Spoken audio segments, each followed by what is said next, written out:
So a few years ago, Anne-Marie and I were reading this play. There was a particular play that I found challenging to read to myself. So I took it to Joe and he said, well, why don't we have a reading? Let's invite some of our actor friends over to the house. And we read the play aloud, and from there we had a nice discussion.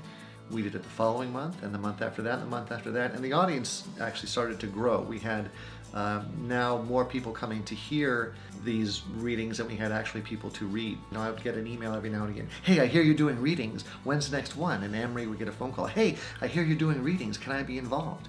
It was our intention to do monthly readings over the course of, X amount of years, and maybe someday, put a production together. Well, someday turned out to be 8 months. With the start of the readings that we had at the house, and with my desire to have my own theater company, that was really the birth of A Public Fit.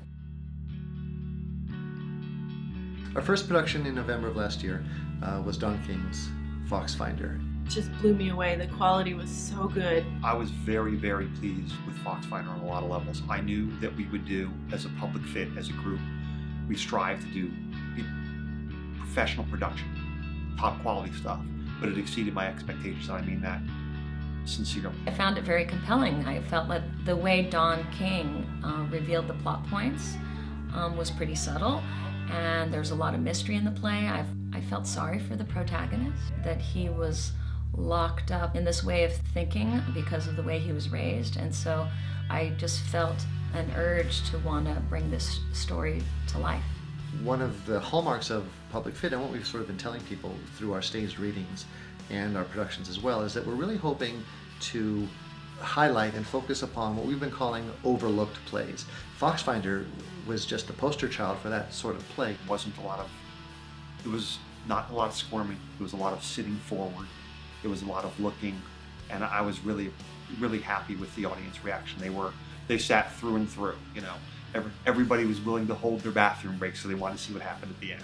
And what I found so refreshing was how everybody personalized this piece according to their life experience. A number of theater companies have one night during their production run where they do something called a Talkback.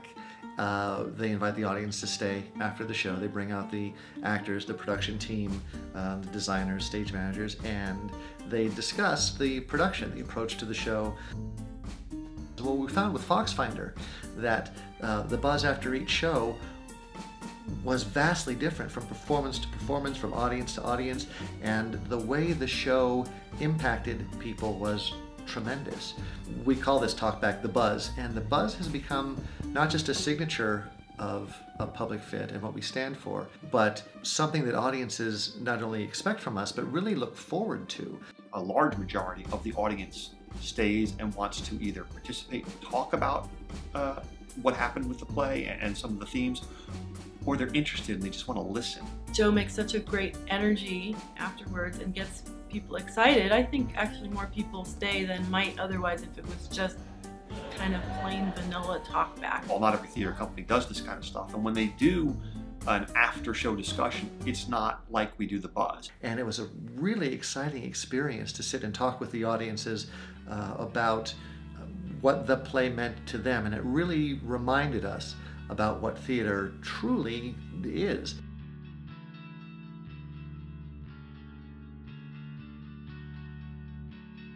One of the hallmarks of A Public Fit is that we do these monthly staged readings, and there are a couple reasons for that. They are relatively simple to produce. A few chairs, a couple props, and really, really, really good acting.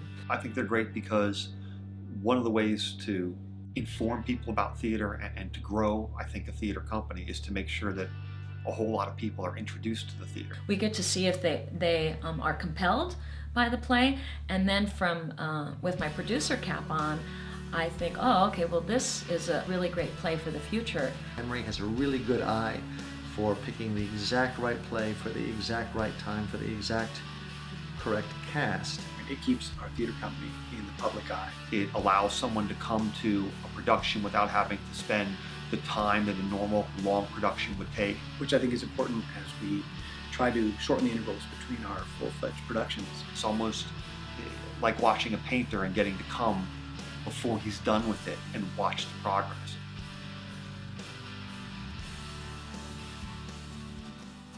Last year, what a public fit did was we would decide just a couple months in advance what the readings would be for the public. So what we're doing now is we're creating a whole season a year in advance, and that's gonna be revealed to the public within a week or so. One of our huge mandates is that we want to pay our actors. So that means in order to do 2 shows, we have to raise twice the money in order to do that. And especially one of the shows that we're doing is an original piece written by Joseph Kukin, and it has a much larger cast. Based upon a 1931 Fritz Lang film called M. M is a very stylized piece of cinema. This play actually won't be produced in a theater. We're going to take this show and produce it actually in an abandoned space and adapt that space to our needs.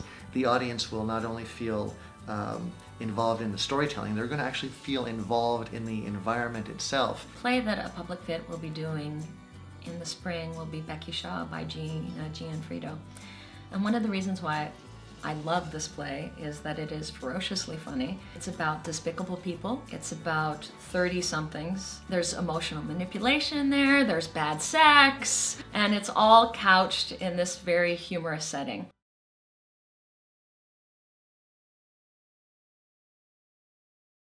Oh yes, the question of funds. In order to produce a quality product, you have to hire quality people. And in order to hire quality people, I have to pay them. The funding behind it is so much more about giving the people involved the time to develop something that is worth watching. We continue our monthly readings. Our attendance continues to not just grow, but to soar. Last month, we played to a standing room only crowd, watching a ridiculously well-acted stage reading of Amy Herzog's 4,000 Miles. Foxfinder played to packed houses and was wildly successful, as indicated by its nomination in every appropriate category for the Vegas Valley Theater Awards. So we are on track to meet all of our goals. And so in order for Public Fit to progress, we need constant support. We need to establish a war chest. We need to build our finances to the point where we don't have to worry about whether or not we can afford that extra $200 for another platform. I truly believe that those who love Las Vegas will also love a public fit and want to support it and help make Vegas what I see it is the city I love. And I think that's the core reason for a public fit's existence.